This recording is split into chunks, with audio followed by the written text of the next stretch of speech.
The Joe Rogan Experience. The hardest of the hard, the gangsters of L.A. I'll be riding down the Sunset Boulevard, and I'll hear Under the Bridge coming out of a lowrider, and it is the toughest, scariest, most, loked out looking dudes just melting with Under the Bridge. I'm like, okay, that was a day well spent, writing that song. Do you always close with that song? Or do you guys mix up your playlist? We mix it up, but yeah, it's a meaningful tune. It has stood the test of time. When you guys closed with it the other night, I was like, yeah, you kind of have to. I owe a lot of that to Rick Rubin, that song. He's amazing, isn't he? He's all right. What a trip. He's all right. He's such an unusual For person. a beginner, he's pretty good.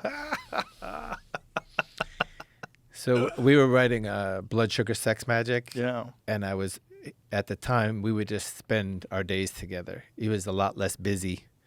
He wasn't a dad. And we would just hang all day. What are you working on? Show me the songs you're writing. Because he was producing our record. And I showed him all my, sexy songs, heavy, funky songs. He's like, okay, that's good. We can work on that. He's like, anything else in the book? Just a poem that really isn't a song. I mean, it has a melody, but I don't think it's for us. Well, let me hear it.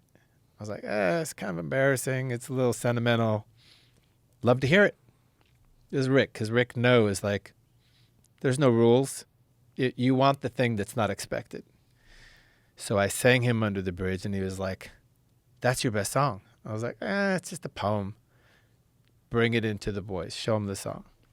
So without Rick's push, for the counterintuitive, sensitive guy song, we might have never had a chance to write that.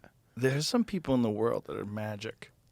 Yeah. I love Rick, and he is magic. He's a magic person. Yeah. He has, when you're talking to him, he has a sense of ignoring the bullshit and just tuning into the magic. It's a very, and you could tell when you're talking to him, it's not nonsense. It's like a science almost. It's like an understanding of what it is, and he just follows that frequency. He chases it down. Yeah, he's tuned into that. Yeah, he's very good at that. He's another person. If you look at his origins, it's no accident that he ended up being the person that he is. Single child, out in the suburbs of New York City, I think, Long Beach, Long Island. And he had an aunt, very cerebral boy, already just very smart kid, but living a boring, culture-free life of the island.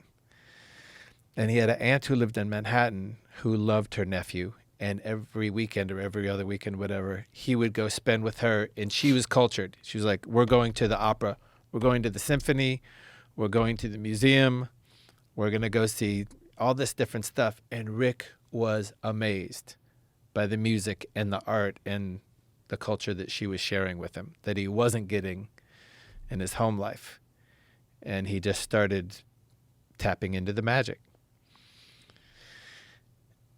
and dedicating himself in a way that led to him starting his record company when he was in the NYU dorms.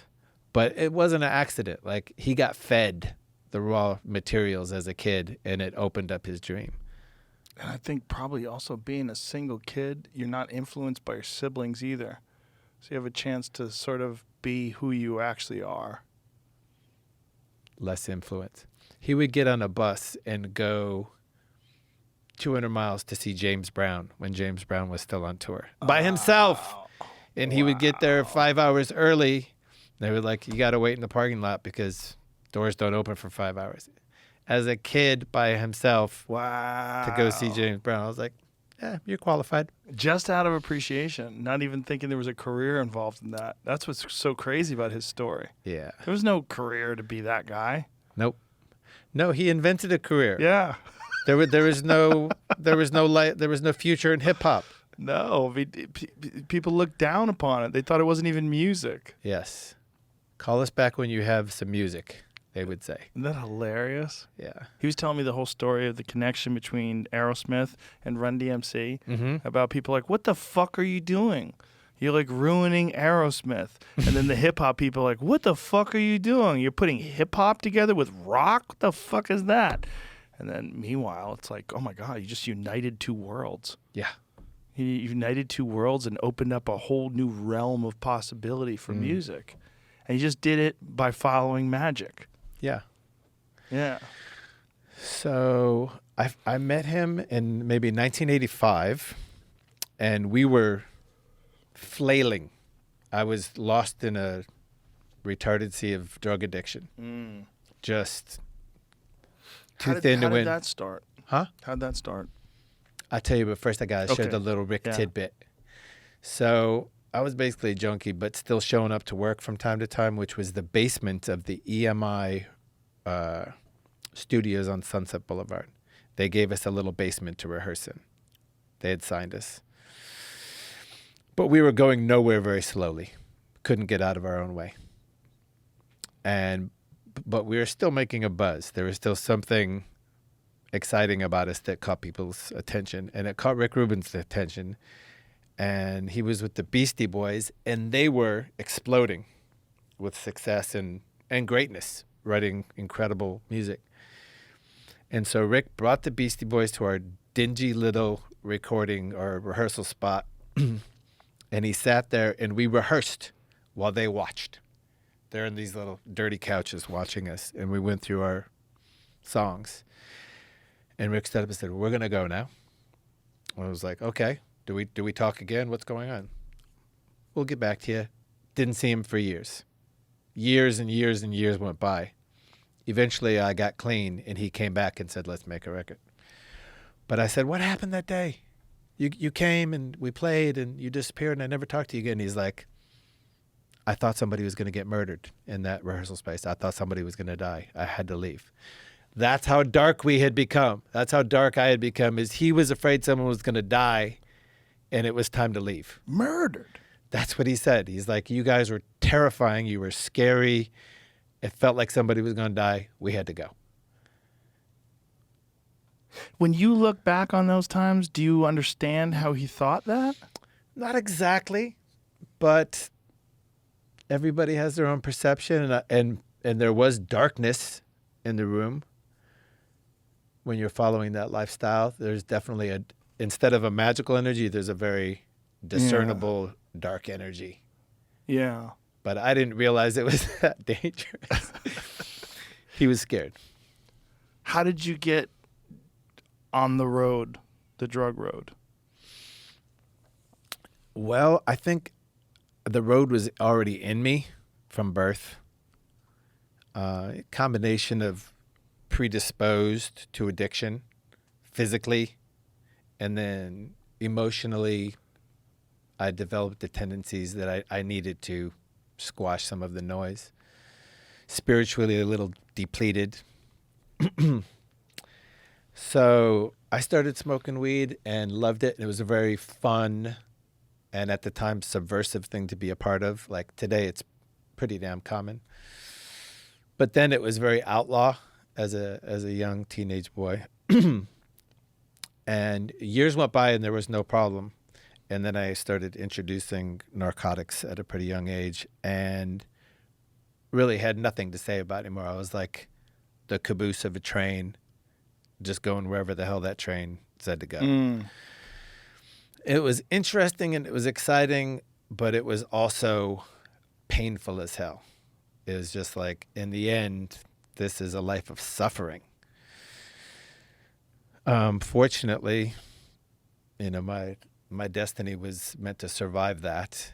And, you know, it isn't really events or advice or anything that gives you the window to step out of that, but it's a little gift from the cosmos that just makes you look at yourself and say, I'm going to give you a chance. I'm going to give you an opportunity to put in the work to get better, if you so choose. If not, carry on. What was the narcotic of choice? Of choice, I would have to say the combination of heroin and cocaine was at that moment, at that point in time. Do you remember what you started with? Of those two? Yeah. I probably did the cocaine shortly before the heroin, but right around the same time, very young age.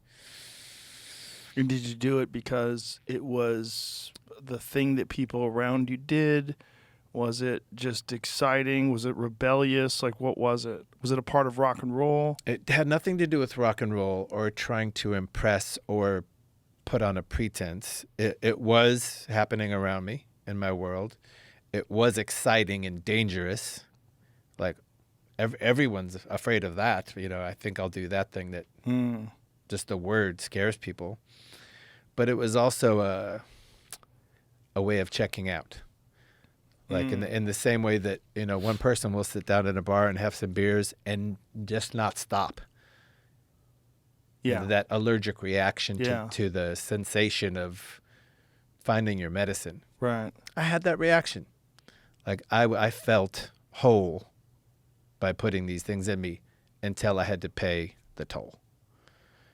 You know, it's like you steal from Peter, you got to pay Paul the next day, and it's a terrible paycheck to write. Terrible paycheck to write. I can only imagine. Yeah. Yeah, it was finding the thing that I thought was going to make me well, but really it was just killing me. And how long were you on that road for? Well, I think I was 27 the first time that I was able to put in the work and get sober. And then I went to my young 30s and kind of forgot where I came from and forgot the process of maintaining. It's like you get physically fit, it's not going to be for life. You got to show up. Yeah. Or anything else, you know, your craft. Yeah. You put it down, it fades. So I had put down the craft of sobriety, and it opened an opportunity. And I ended up going back out there for a bunch of years, like 5 years, which was even worse because now I knew that there was a solution, and I was just ignoring it. So there was nothing fun about it. And then the window came back, and I had another chance to commit to sobriety, and I did, and that was 21 years ago. How'd you get sober the first time? So in a way, my best friend died, which did not instigate sobriety. Did he die from drugs? He did. But it definitely destroyed me emotionally. But I continued to use after he died.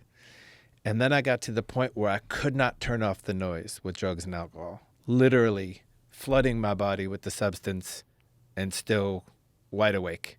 So I was not getting the desired effect. I was like, this is terrible. Like, I'm putting all this poison in me and I'm still here. And I called up a friend, and rehabs were not a thing at that time. I called up a sober friend and I was like, what are those rehab things? I got to find one. He's like, the only one I know of is very expensive, 10 grand, which in the 80s for a struggling musician was a lot. I was like, I have 10 grand. That's exactly how much money I have. And I spent it. I gave my last 10 grand, my only 10 grand ever, to a rehab, and I went and I checked in, and there was 30 dope fiends in the room of all walks of life, but all with a common sickness. And the counselor said, I'm looking at 30 of you, and stats-wise, one of you is going to get sober out of here. Wow. And I was like, get out the way, because I'm taking that spot. I was such a little... Competitive. Yeah, it's an egomaniac. You're just like, right. I am taking that. Right. Please, you know, the rest of you can go back to where you came from. Only 1 out of 30. That's what he said to us. And there was like a guy from the SWAT team. There was professional athlete. There was just every variety of person in there. I was like, I'll take it. But then I realized there's a process to it, and there's a being of service aspect to it, and there's a becoming humble aspect to it all. And that was the beginning of me taking many years to go from being a complete idiot to only a partial idiot.